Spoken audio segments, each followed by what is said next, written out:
Hey, I'm Kenichi and we're gonna jump straight into this video.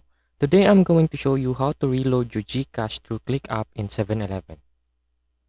To do that, we just need to install two applications. First is the Gcash app and the second one is the Cliqq app by 7-Eleven. You can install both of these on Google Play Store if you're on Android or in the App Store if you're on iPhone. After installing, just go on to the Gcash and sign in your existing account on the app. After that, we will now proceed to the other application that we have just installed.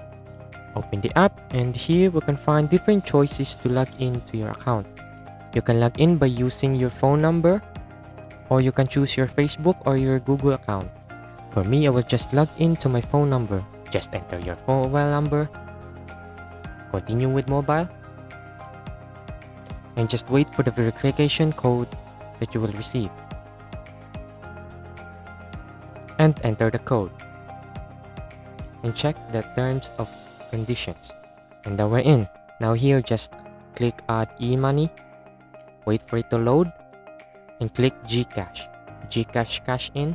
And here just enter your phone number that is associated with your Gcash account.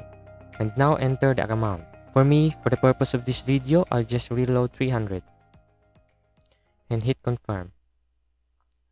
Now in this area, this is what you're going to show to the cashier there in 7-Eleven.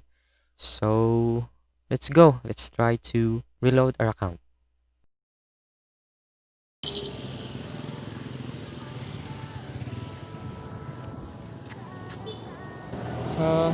Before we go in, I just want to say that please wear your face mask and your face shield.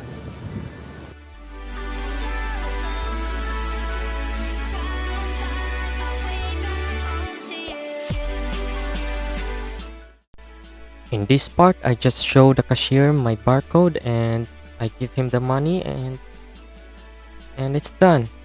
And in a few seconds, you will receive your confirmation code that your Gcash has been reloaded.